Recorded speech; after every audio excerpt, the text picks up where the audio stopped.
In 1973, as gas lines snaked around the block and muscle cars vanished overnight, Ford gambled everything on a little jewel called Mustang II, downsized, dismissed, then crowned Car of the Year.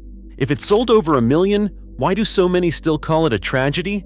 The answer begins in crisis. Federal rules landed hard on Detroit in the early 1970s. The Clean Air Act forced automakers to choke back emissions with new technology, catalytic converters, low-lead fuel, and stricter tailpipe standards. At the same time, safety mandates demanded heavier bumpers and reinforced bodies, adding weight just as horsepower ratings fell. Insurance companies, wary of rising accident rates and repair costs, started charging steep premiums for anything with a big engine. By 1973, a young driver could pay 2 or 3 times as much to insure a V8 Mustang compared to a basic 6-cylinder. Then in October, the OPEC oil embargo hit. Gas prices shot up and lines stretched for blocks at stations. Signs reading, "No gas today," became a daily sight. Suddenly, the appeal of a thirsty muscle car vanished.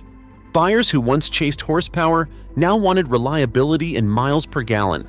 The old recipe for performance was no longer just outdated, it was unsellable.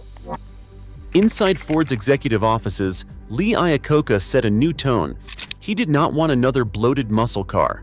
His directive was clear: the next Mustang would be a little jewel. That meant tight panel gaps, materials that felt a cut above, and a cabin engineered for quiet, comfortable commutes.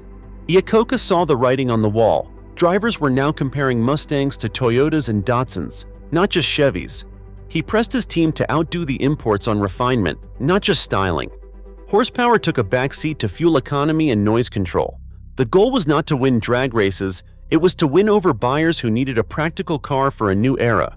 Every engineering decision, from the subframe to the steering, had to meet the standard of a car people could live with every day, not just dream about on weekends. That was the new Mustang brief. Rack and pinion steering set the Mustang II apart from most American cars of its day. This system, borrowed from European practice, gave drivers a sharper, more direct connection to the road, especially in city traffic where maneuverability mattered. The engineering team didn't just settle for the Pinto's basics. They designed a dedicated front subframe tuned to absorb engine vibration and road harshness, making daily commutes quieter and smoother. The wheelbase, stretched to 96.2 inches, hit a sweet spot, longer than a Pinto for more stability, but still compact enough for tight parking spaces.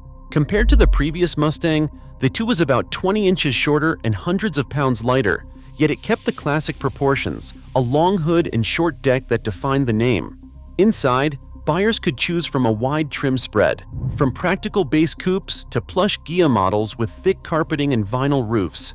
Every detail, from sound insulation to the way the doors closed, aimed to deliver refinement that outclassed the economy cars it was so often compared to. When the Mustang II landed in showrooms in the fall of 1973, the response was immediate. MotorTrend magazine named it Car of the Year for 1974, praising its fit, finish, and perfect timing. Dealers reported packed lots and waiting lists as buyers snapped up the new model. Ford sold nearly 386,000 Mustang IIs in that first year, almost triple the previous year's total for the outgoing, larger Mustang. It was a clear signal that Ford's gamble had paid off. In a year when gas lines stretched for blocks and performance cars gathered dust, the Mustang II offered a fresh alternative. Reviews highlighted its quiet ride and city-friendly size, but the real proof came from owners. One early buyer recalled, "I needed something I could afford to drive every day, and the Mustang II felt like it was built for people like me."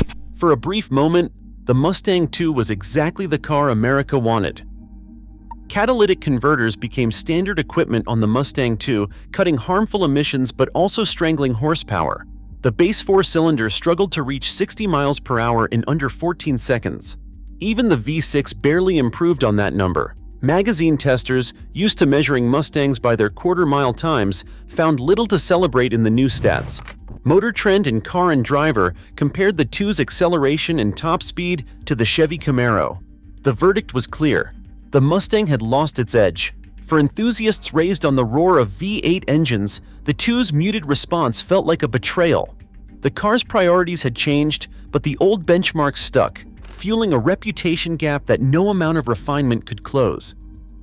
Cobra II and King Cobra packages hit showrooms with stripes, spoilers, and wild graphics, pure attitude on wheels. The 1976 Cobra II leaned hard into racing looks, while the 1978 King Cobra pushed it further, sporting a massive hood snake and bold colors. These appearance upgrades didn't add much speed, but they grabbed attention and brought buyers back.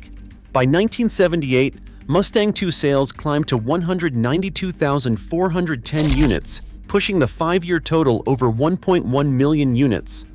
Visual swagger bought Ford time, but deeper change was coming. Car culture still debates the Mustang II, but its lesson is clear. Survival means adaptation. When stakes rise again, will today's icons bend or break? Let me know your take below.